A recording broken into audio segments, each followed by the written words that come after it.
saya Firda. Selama beberapa waktu ke depan, saya akan mengisi waktu luang kalian dengan menjabarkan materi tentang aneka semiotik. Ada yang tahu apa aneka semiotik tersebut? Atau dari kalian belum ada yang tahu apa saja yang termasuk dalam aneka semiotik? Jika belum, mari kita simak penjelasan dalam video ini. Tonton sampai selesai ya kawan-kawan.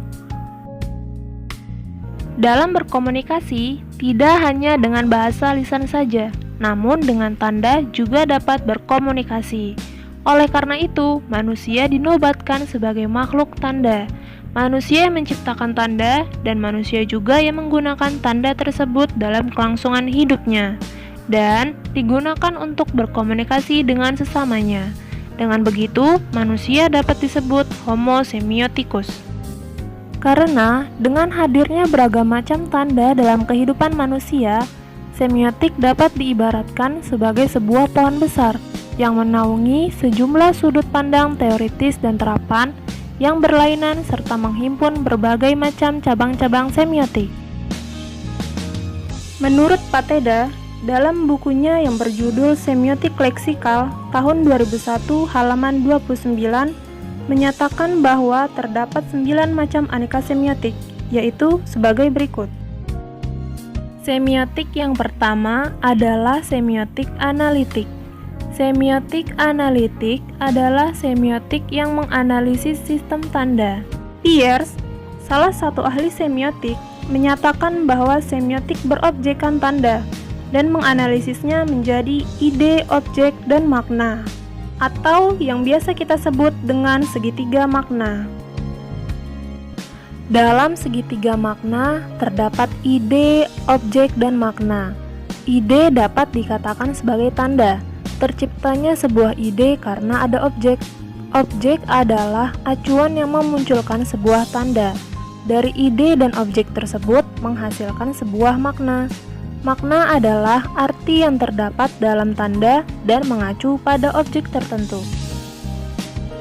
Berikut ini merupakan contoh dari semiotik analitik. Contoh dari semiotik analitik terdapat pada gambar pemandangan berikut ini. Gambar pemandangan ini dilukis oleh seorang anak yang merealisasikan dari sebuah ide, objek, dan makna.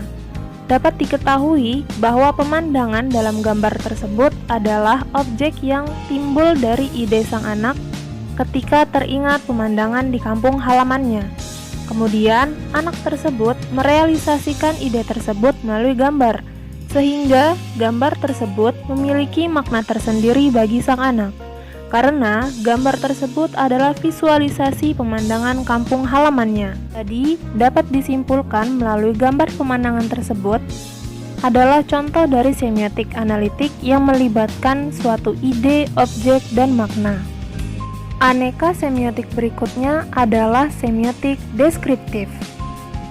Semiotik deskriptif adalah semiotik yang memperhatikan tanda yang dapat kita alami dan dapat kita deskripsikan. Berikut ini merupakan contoh dari semiotik deskriptif. Contoh dari semiotik deskriptif adalah pengibaran bendera setengah tiang. Pengibaran bendera setengah tiang sering kita alami jika terdapat tokoh negara yang meninggal pada negara kita. Pengibaran bendera setengah tiang dapat diartikan sebagai tanda bahwa ada tokoh negara yang meninggal dalam suatu negara. Tidak hanya itu saja, pengibaran bendera setengah tiang juga digunakan sebagai simbol dalam memperingati peristiwa penting yang menelan korban di Indonesia. Jadi, seperti itulah contoh dari semiotik deskriptif, melalui tanda yang sering kita alami dan juga dapat kita deskripsikan. Aneka semiotik berikutnya adalah semiotik faunal atau zoosemiotics. Semiotik faunal adalah semiotik yang menelaah tanda yang dihasilkan oleh hewan. Hewan tidak dapat berkomunikasi melalui bahasa. Oleh karena itu, hewan biasanya menghasilkan berbagai macam tanda untuk berkomunikasi dengan sesamanya. Tetapi dari tanda tersebut sering menghasilkan tanda yang dapat ditafsirkan oleh manusia. Berikut ini merupakan contoh dari semiotik faunal. Contoh tanda yang dihasilkan oleh hewan dan dapat ditafsirkan oleh manusia adalah ayam. Misalnya, seekor ayam betina yang berkotek-kotek menandakan bahwa ayam tersebut telah mengeluarkan telur. Dari semiotik faunal ini, kita dapat menyimpulkan bahwa tidak hanya manusia saja yang dapat menghasilkan tanda, tetapi hewan juga dapat menghasilkan tanda yang dapat ditafsirkan oleh manusia. Aneka semiotik berikutnya adalah semiotik kultural. Semiotik kultural adalah semiotik yang khusus menelaah sistem tanda yang berlaku dalam kebudayaan masyarakat tertentu.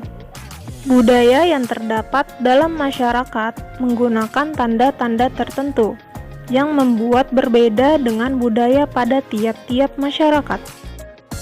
Berikut ini merupakan contoh dari semiotik kultural.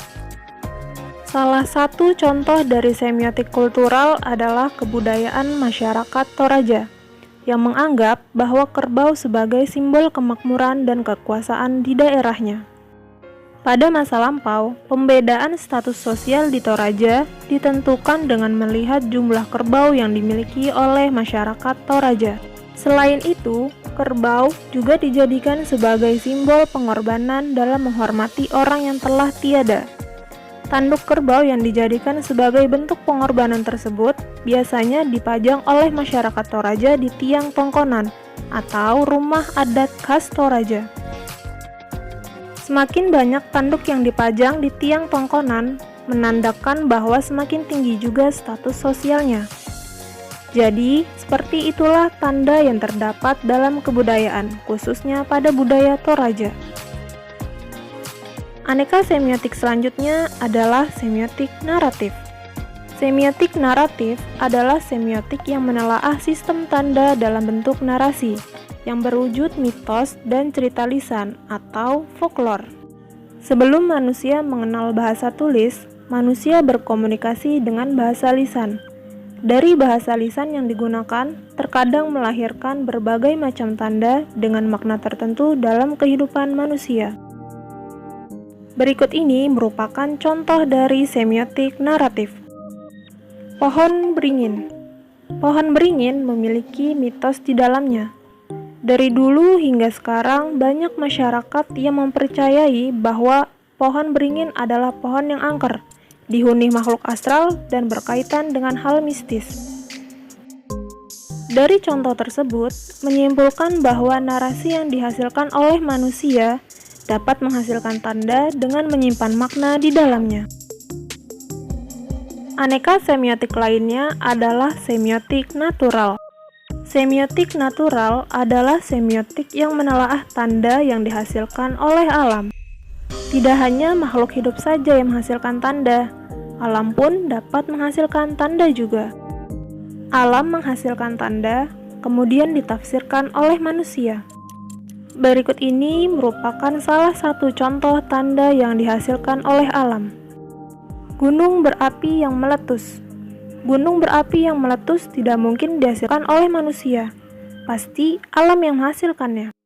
Gunung berapi yang meletus ditafsirkan oleh manusia sebagai bentuk tanda bahwa adanya aktivitas endapan magma di perut bumi dan dikeluarkan melalui tekanan gas di bumi.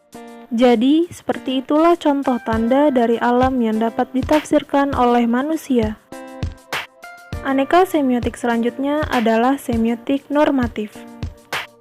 Semiotik normatif adalah semiotik yang menelaah sistem tanda yang dibuat manusia yang berwujud norma atau peraturan. Norma digunakan sebagai panduan atau aturan manusia dalam bertingkah laku. Berikut ini merupakan contoh dari semiotik normatif. Ada berbagai macam norma yang diciptakan dalam bentuk tanda. Salah satu tanda berbentuk norma yang sering kita temui ada di transportasi umum, misalnya kereta komuter lain. Jika kalian sering menaiki kereta komuter lain, pasti kalian tidak asing dengan tanda-tanda berikut ini. Tanda-tanda berikut ini biasanya tertera di pintu kereta komuter lain. Tanda-tanda tersebut berisikan peraturan yang wajib ditaati oleh setiap penumpang pada kereta komuter lain. Salah satunya adalah lambang hewan yang dicoret. yang berarti di dalam KRL tidak boleh membawa hewan. Hal tersebut berguna demi keselamatan penumpang lainnya. Jadi, seperti itulah contoh semiotik normatif yang terdapat dalam kehidupan manusia. Aneka semiotik lainnya adalah semiotik sosial. Semiotik sosial adalah semiotik yang khusus menelaah sistem tanda yang dihasilkan oleh manusia dalam lingkungan sosialnya. Fungsi tanda dalam analisis sosial sangat penting kegunaannya, karena tanda mendukung relasi-relasi sosial dalam kehidupan manusia. Sumber dari semiotik sosial tidak terbatas pada perkataan, tulisan, dan gambar saja. Aktivitas dan perilaku manusia yang mengandung makna juga dapat menjadi sumber semiotik sosial. Berikut ini merupakan contoh dari semiotik sosial. Salah satunya adalah perayaan Hari Raya Idul Fitri.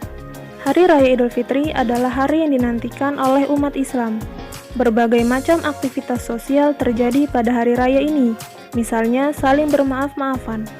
Bahkan, aktivitas tersebut sudah menjadi tradisi bagi umat Islam dalam merayakan Hari Raya Idul Fitri. Hari Raya Idul Fitri bagi umat Islam menandakan bahwa manusia kembali menjadi fitrah atau suci. Jadi, seperti itulah contoh dari semiotik sosial dalam bentuk aktivitas sosial. Aneka semiotik yang terakhir adalah semiotik struktural. Semiotik struktural adalah semiotik yang menelaah sistem tanda yang dimanifestasikan melalui bahasa, baik bahasa verbal maupun bahasa nonverbal. Tanda dari bahasa verbal digunakan sebagai alat komunikasi dan dihasilkan oleh alat bicara. Sedangkan tanda dari bahasa nonverbal digunakan sebagai alat komunikasi dan dihasilkan oleh bahasa tubuh. Berikut ini merupakan contoh dari semiotik struktural. Untuk contoh yang pertama adalah contoh tanda bahasa verbal, berupa interaksi guru dengan murid atau dosen dengan mahasiswa saat mengajar. Sedangkan untuk contoh tanda bahasa nonverbal adalah ketika kita sedang menangis. Ketika kita sedang menangis berarti kita sedang menandakan bahwa perasaan saat ini kita sedang bersedih. Seperti itulah contoh dari semiotik struktural melalui bahasa verbal dan nonverbal. Jadi, seperti itulah ke-9 aneka semiotik menurut Pateda dalam bukunya yang berjudul Semiotik Leksikal. Tidak terasa kita sudah sampai di penghujung video. Semoga penjelasan saya dapat bermanfaat bagi kalian semua ya. Sekian saya akhiri penjelasan pada video ini. Sampai jumpa di penjelasan video berikutnya. Assalamualaikum warahmatullahi wabarakatuh.